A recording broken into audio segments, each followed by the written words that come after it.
Hello and welcome to the Romance Track here at Continual. I'm your host, Gail Martin, and tonight we are doing one of several panels on holiday romance. Why do we love it so much? What brings us back year after year? We're going to dive into that as well as some of our favorites. But before we do, let's let our wonderful panelists introduce themselves, starting with Vikki. Hi, I'm Vikki Perry. I'm the writing track director at Con Carolinas, and I am also a writer of romance who is under contract with Falstaff Books for a superhero Regency romance series that might one day have a Christmas story because I do love Regency romance Christmas stories. So that's who I am. Okay, Nancy? I'm Nancy Northcott. I write historical fantasy, sometimes with and sometimes without strong romantic elements. I also write paranormal romance and several other different kinds of romance, as well as science fiction with Jeannie Adams. Stacey? Stacey, how about you? Sorry, I don't think she's hearing me. Okay, Stacey, how about you? okay. Sorry, like my audio That's went out. okay. 2 seconds. Okay. So, hi, my name is Stacey Agdern. I am a romance author, former reviewer, former bookseller. I have my last book with Thule is coming out in January, but during this period of time, I have found a niche in contemporary Hanukkah romance. I have written 4 of those. I have 3 of those, I should say. I also write paranormal hockey romance, and I am in the middle of a short story collection as well. So, Very nice. Layla? Hi, I'm Layla Dorine. I write LGBTQ fiction and romance, and this is my 4th year writing very specifically in holiday kind of not so much shared world, but shared collections.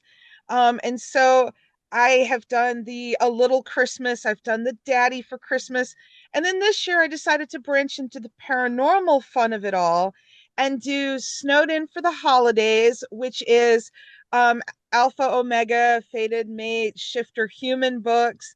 And then, of course, somebody offered me the chance to do tentacles. So I have Tensils and Tentacles. I have a book in their collection for this year with jellyfish tentacles. And I'm Gail Martin and Morgan Brice. As Gail, I write epic and urban fantasy. As Morgan, I write urban fantasy, male paranormal romance. Some of my Gail books do have romantic subplots, and all of the Morgan Brice have lovely guys who fall in love and continue and deepen those relationships, many of which pick up with holiday stories. So let's start with this. Out of all the settings for romance stories, what is it about holidays that keeps us coming back to that as a trope, regardless of which holiday? Vikki? Yeah, so I think I like holiday romance, particularly winter related holiday romance, because it's a cozy season. So there's a lot of reasons to cuddle. It's cold. There's conflict. People are often traveling. So there are plenty of reasons that you're out of the norm. You're not in your day to day. So holiday romance sort of can play on all of that. So like I've read books where people are traveling and they're trapped in a snowstorm at Christmas at an inn, you know how that goes. And it's just a really great setting. And I think that's what keeps me coming back. Okay. Nancy? Well, picking up on what Vicki was saying, we're not in the norm. And each holiday is a distinct season, including Christmas, despite the persistence of some radio stations of starting Christmas music on November 1, which to me is just a little bit early. But it's also the holiday seasons are feel-good seasons. Holidays make people happy. And so you can dive into the holiday and enjoy the trappings of it and use that to make your characters happy. And at the same time, it's kind of like reveling in the holiday yourself while you're doing that. So for me, that's a big part of the attraction of writing a holiday romance. Okay. Stacey? so there's something miraculous about the holiday season. Like there's, I always have thought of it as the season of light and miracles, right? Like no matter what you're celebrating during this particular time of year, it involves those two things. And so in the depths of winter, you see the lights and you think sort of happiness and joy, and they're bright in the darkness. And I think holiday romance, going along with what everybody has been saying, is the exact same thing.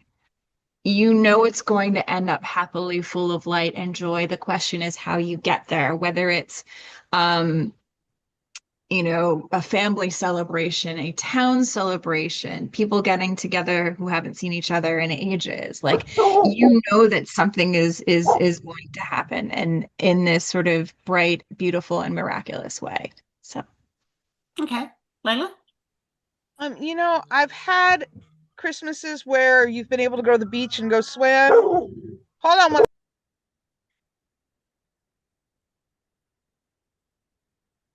I'm sorry. I may have to bow out for a minute. There seems to be some emotion. Okay. Well, I'll pick up. I think that we have a romance around holidays aside from the romance between the characters. And Hallmark definitely cashes in on this, but it was around before Hallmark. Yeah, They just picked up absolutely. on the trend. And some of us, I did not growing up truly have Hallmark type holidays, but my husband's family were much more close to that. Um, Not everybody does. Some people have the exact opposite. And while that romanticization can sometimes make us feel disappointed if reality doesn't live up to it, well, that's the whole point of escaping into books, because we can have that romanticized holiday where everybody gets along, or at least the grumpy uncle isn't too bad, and the food is always good, nobody gets food poisoning, and everybody, at the end of the day has a nice day or a nice outing. So I think regardless of whether you're talking about the big winter holidays or the 4th of July, or just, even celebrating a birthday or an anniversary, which count as minor holidays, I think there's reality and romanticized perception. And as authors, we get to give people that romanticized perception right along with the interpersonal romance and deliver the whole shebang. So, what are your favorite holidays to write about? And it's okay. It's okay if you just love to write about the big ones. It's okay if you like Groundhog Day romance. There's a place for all of this. So, Vicky? So the only holiday I've ever written about is the Christmas romance, and it's because I personally love those so much. I've also read Hanukkah romances, Stacey. So this thing, I'm equal opportunity winter holiday writer. So I like those because of the cozy feeling. So that's my preference. That said, I will read a 4th of July holiday or a summer holiday romance, Memorial Day. But as far as writing is concerned, I do prefer Christmas. I am Okay. so sorry. We had a pet emergency. One of them somehow Okay. got next to a lit candle, and everybody is fine. Oh, Go ahead and answer your question, then we'll come back to Nancy on the round we started. oh goodness. What was the question again? I'm sorry. Oh, what is the big attraction about writing about holidays? Oh, I think the thing I love is that because I've lived on both sides of the world and had warm Christmases and cold Christmases, that I can play with the contrast. But also, The Grinch and Scrooge are my favorite movies. So I love a good grumpy sunshine, and it just seems like the perfect time of year, the holidays where everybody's got different associations with it. Like for some people, it is this magical time of year, and for other folks, it's like it's depressing because maybe something's happened or they don't have the people they used to. So I think it gives so many opportunities to play when you have a holiday, especially a winter, the Christmas holiday, because that's one of the biggest.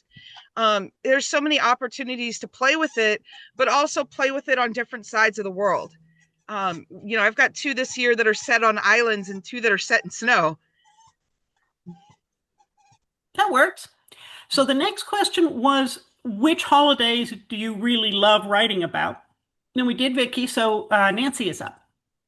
Well, honestly, I would be happy to write about any holiday, but if you look at the covers behind me, it's obvious that I gravitate toward Christmas. Um, I like the trappings of Christmas. I like the music. And I'm talking about pop music, not just carols. There are a lot of great Christmas songs out there. And I like playing around with that. So Christmas is my favorite, but I've also written Halloween and Valentine's Day and enjoy doing those a lot. And New Year's is I have a story that bleeds from Christmas over into New Year's. So Christmas mainly, but give me a holiday and tell me to write a story about it, and I'll be happy to do that. That works. Stacey?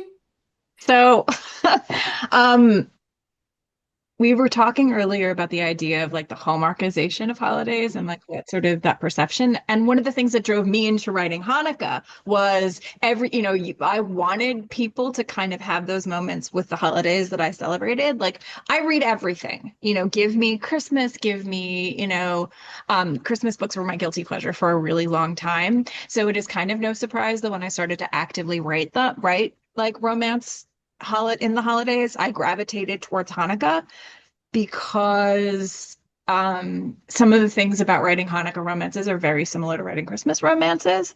You've got the winter, but Hanukkah is also like one of those holidays where it's more of a cultural holiday than anything else. So you have a lot of space to play in. Like I've had a lot of fun when I write the Hanukkah romances, talking about the perceptions of the holiday, what it is versus what it isn't, how people want to celebrate it versus, how people think it's celebrated. And it's just a fun sort of thing to sort of have that space, right? Like, but I set myself a very interesting little task, which I did not expect to talk about, but I'm going to talk about it anyway. A couple of years ago for a book that I never actually ended up writing, I jokingly wrote an outline of a sort of a Jewish holiday country album and sort of pairing a lot of random Jewish holidays with country music tropes. And I wrote ages ago for an anthology called La Valier, a Sukkot story that's like tied to the concept of like the Backroads song, like come with me to the Backroads, I will fall in love with you there kind of thing. And so that story was called 3 Stars in the Sky. And apparently I'm writing the entire anthology. I'm writing the collection of different holidays. So right now I am writing kind of like an up all night kind of a story tied to the Jewish holiday of Shavuot. So it's fun and it's difficult because it's like you have a lot of space with a lot of this sort of smaller Jewish, like the lesser known Jewish holidays. Are you going to do part of it is Purim? like creating a space. So Are you going to do Purim? No, I will write Purim, but that will be hilarious. That's going to be like, oh my God, what did I do last night? Because because Purim, Purim is such a fun holiday, but like the one sort of major commandment is that you're supposed to, in essence, drink until you don't know the difference between right and wrong.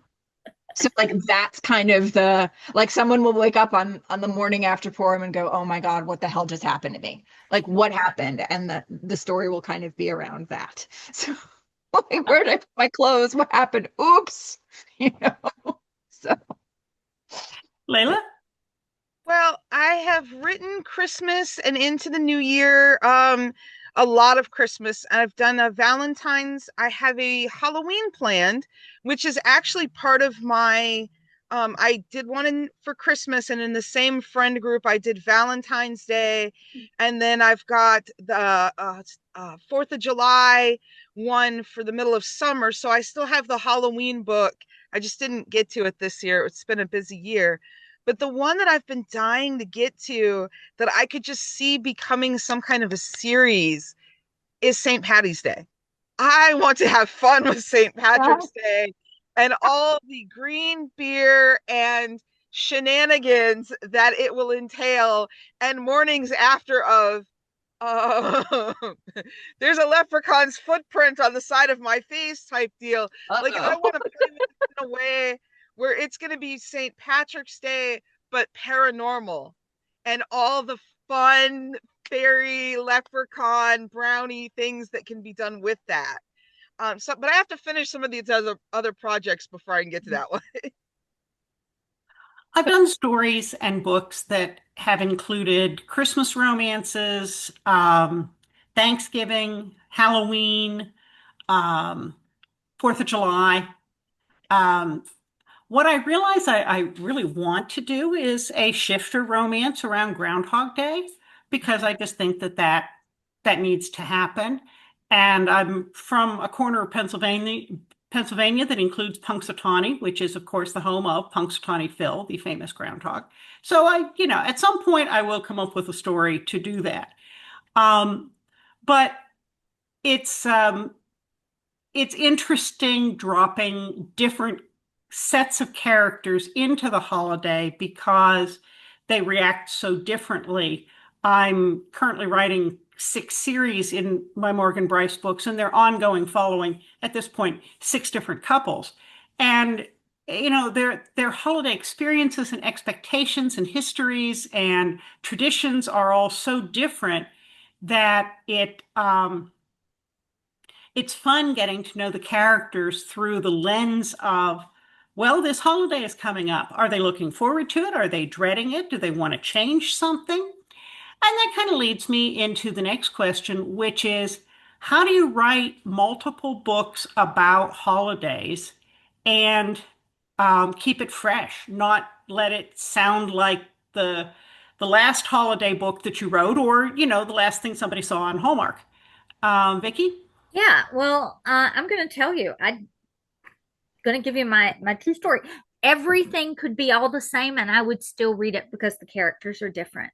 So the plot of a holiday romance is obviously couple either meets or has already met and meets again.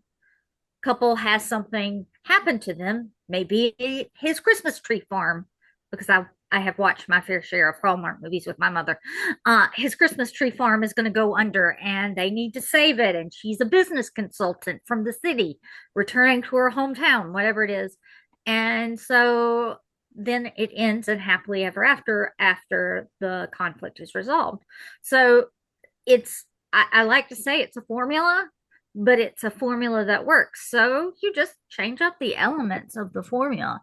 Maybe instead of, if you wanted to switch up the Hallmark movie, for example, you, instead of having the former country girl who turned city girl going to the country, you move the country boy to the city, and he's the fish out of water rather than her being the fish out of water.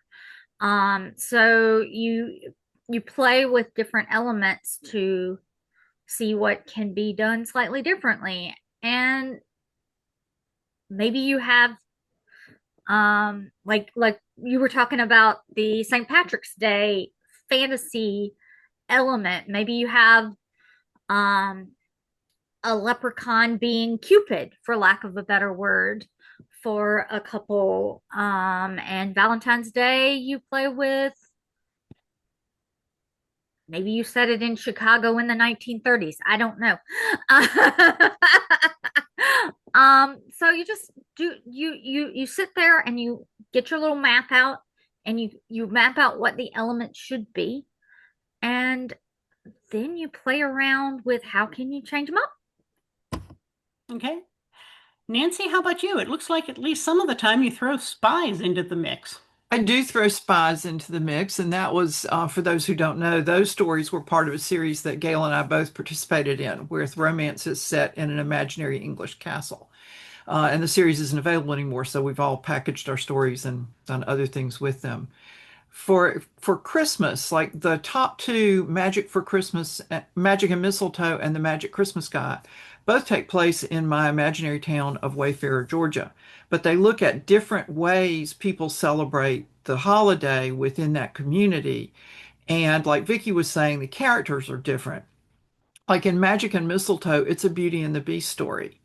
The Magic Christmas guy is her comfort. She doesn't celebrate Christmas because of a family tragedy that happened at Christmas. She's just moved to Wayfair and she lives across the street from the guy whose grandparents' Victorian house that he now lives in with its big grounds are where the town has their big Christmas party every year.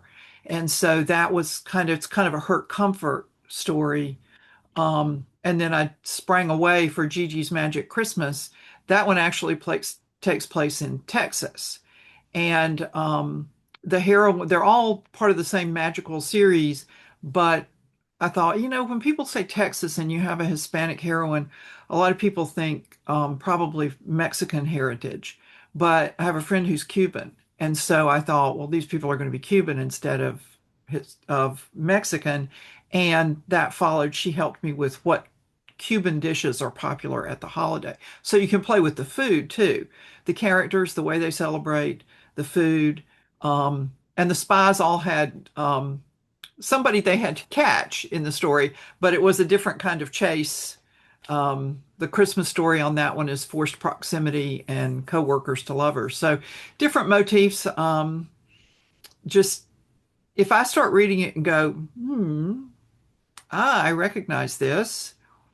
And then I open one of my files and recognize it again. It's like, yeah, changes need to be made here because I do prefer that they not be repetitive. Okay, Stacey? So everybody has been talking about specifics, like in-story specifics. One of the things, but also like a lot of us are talking about different series that we write. And one of my favorite authors who is Nalini Singh, and through her Side Changeling series, what you notice is that each book moves the world plot forward in each story. And the thing about Hanukkah versus Christmas is that Hanukkah does, you have to create a reason for people to be celebrating it. You have to sort of create this reason why it's so important, right? Like, unless families have traditions of celebrating Hanukkah, Hanukkah isn't necessarily a major, like, in context of Jewish faith and Jewish tradition, Hanukkah is not a big holiday, but it's a cultural holiday, which means the reasons for celebrating it are cultural and also like within families. And like, so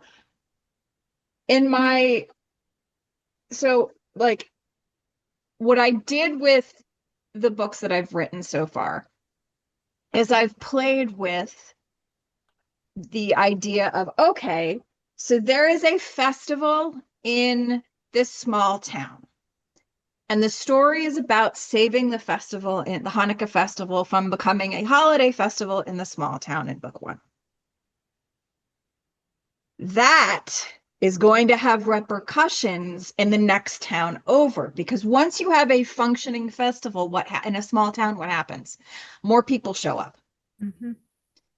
People who need things to do when they're not just hanging around in the festival in small town number one, which means the small town next door, which is in the one book you can't really see up there, which is this one. The small town next door is going to have to figure out what to do to deal with the tourists. And so their idea is the center of the third book in this series, which was the second Hanukkah book. So like, okay, so small town number two creates this slightly different thing, a latke making competition. And the romance is sort of around that. And then in my most recent book, which came out in December of last year, another small town in the vicinity is dealing with the overflow of tourists in the area and decides in its own very particular way that it would like to do something that is not like the other two towns.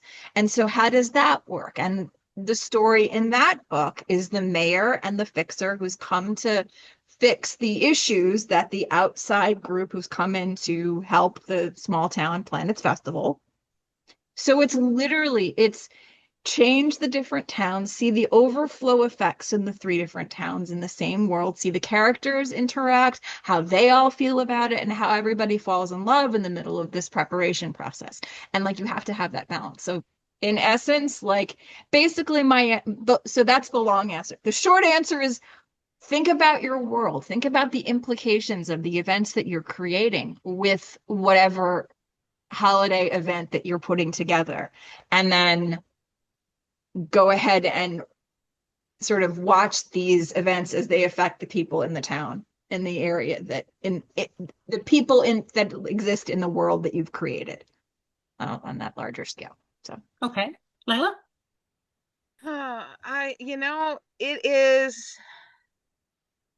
It's kind of hard sometimes I challenge myself because I'll be like, okay, the first one was really steamy and it was grumpy sunshine, but it was like a grumpy, motorcycle designer and a young man who danced, and they got matched together in this like secret Santa type matching program through this club.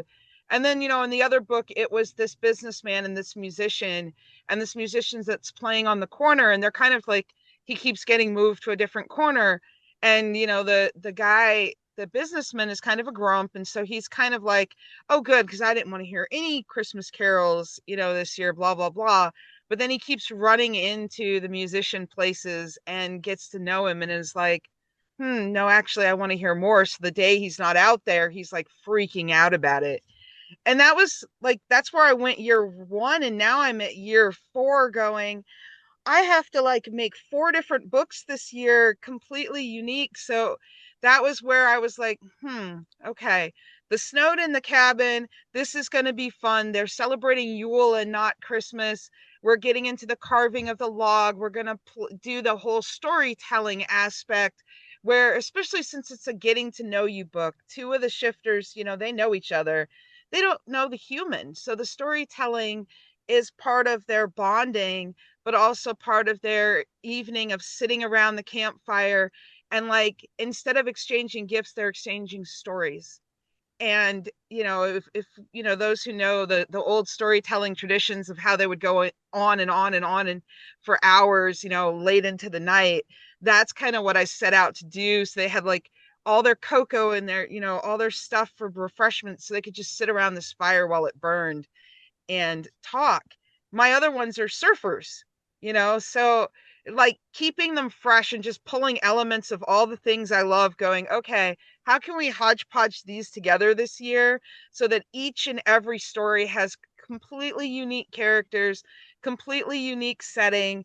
The only book that doesn't have a unique setting or unique characters is because I decided that my poly book from last year, which was MMM, gets to be a poly book this year with an extra M and a brand new little. So now it's a 2 little 2 daddy household by the end of that book. And it was so much fun because the 2 littles are absolutely adorable together, which I love writing.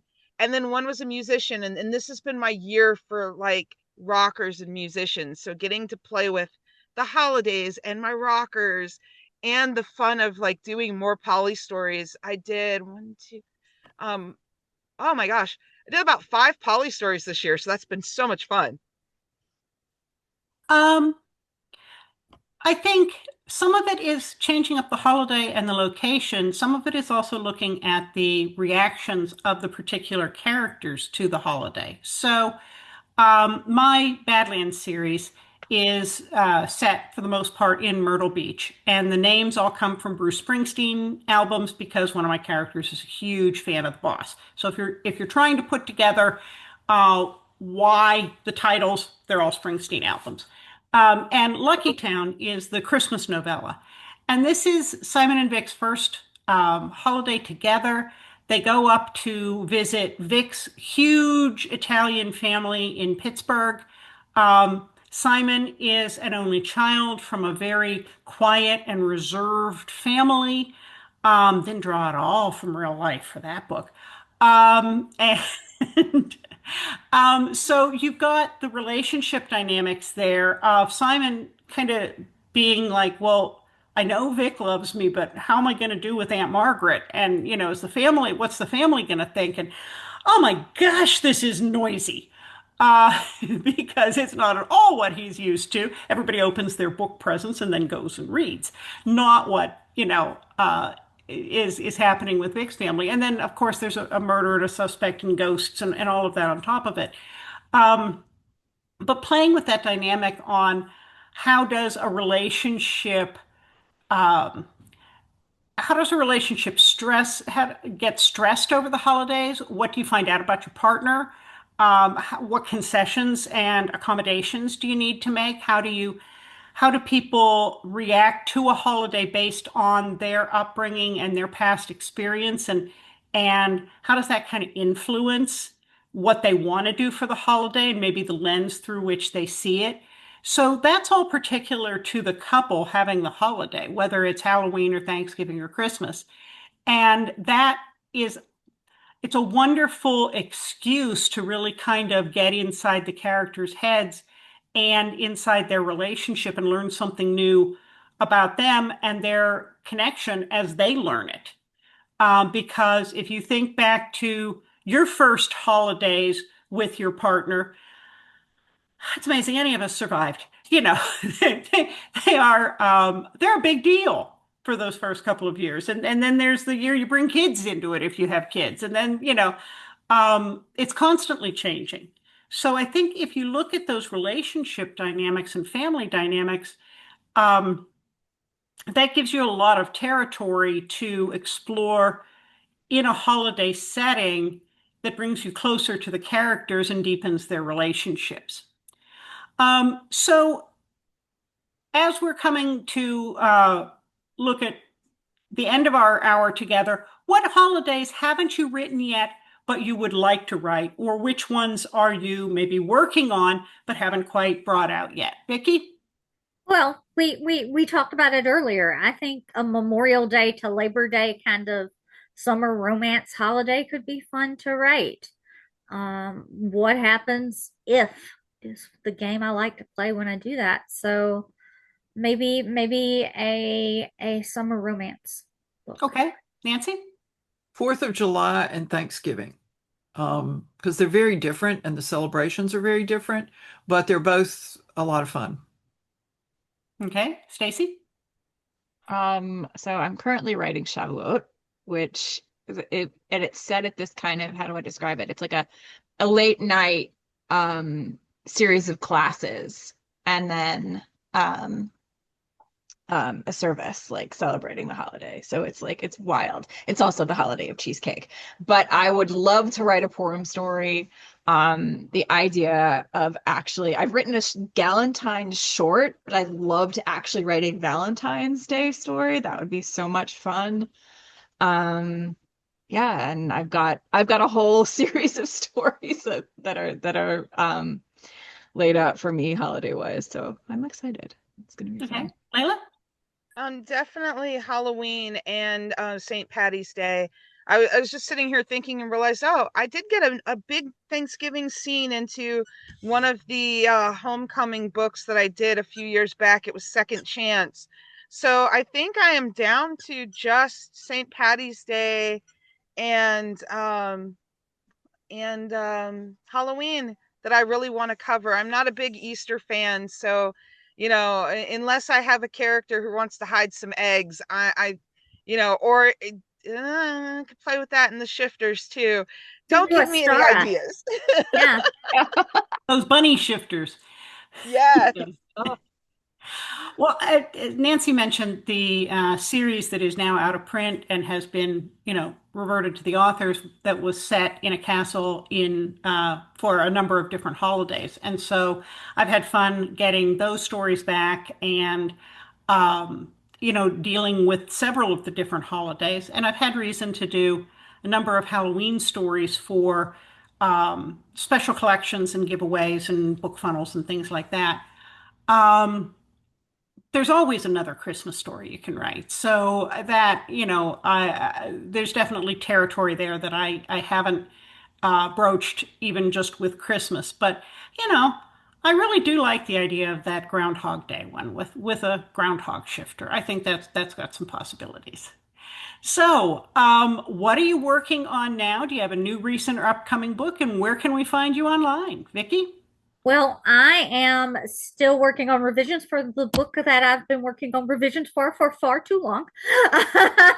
I have working on figuring that out, so I do not have any new upcoming things. But if you can find me online, I am on Facebook as Vikki Perry. I sometimes post funny polls like asking whether you're a mashed potato family or a rice family for Thanksgiving.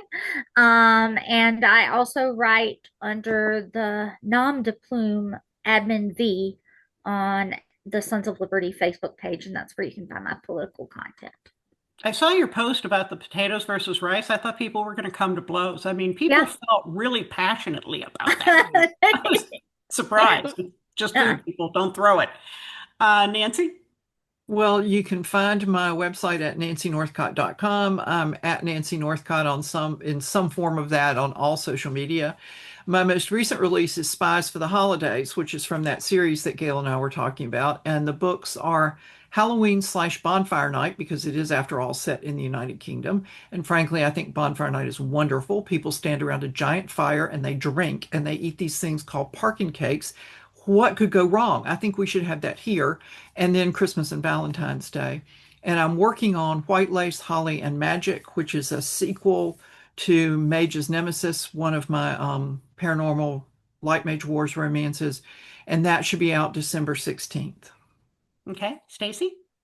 So my most recent book is The Dreidel Disaster. It came out in December of last year. My next book comes out January 14th and is a New Year's Eve to summer, save the wedding, save the Knish factory story called The Kosher Conundrum.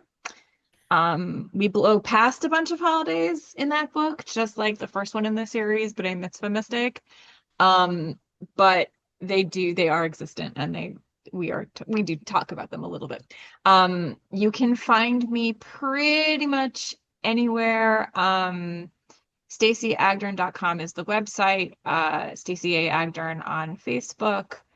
NY Stacey on X, and S. Agdern everywhere else. Layla? You can find me at Layla Dorine, author at Wix.com, all over Facebook, though not so much right now because my last release came out on the 19th of last month. It was Six Stinger Stinging, which was the first of my holiday books. And the next holiday book comes out tomorrow, which is Leo and Lace. That is my snow shifter human double booked for the holidays. So I have been extremely busy. You can find all of my books at all of the usual places, and also in KU. And we are working very diligently on Audible for everything. Several of last year's Christmas books are already in Audible, so you can get Ryu and Zaki in Audible already. Awesome. Well, Angels and Omens is going to be the fourth Treasure Trail book. It is with the editor and the beta reader right now, so we might get that out by the end of the year. And then Necessities is in revisions. That will be the next Fox Hollow book. And Thunder Road in the Badlands series comes out in audiobooks toward the middle to end of December. So lots of good stuff going on and coming up. Well, folks, thank you so much for being here tonight. Thanks to all my wonderful panelists, and thanks to all of you for watching and listening. I wish you all wonderful holidays, no matter what you celebrate, and plenty of romance. And we'll see you soon. Thanks so much. Bye-bye.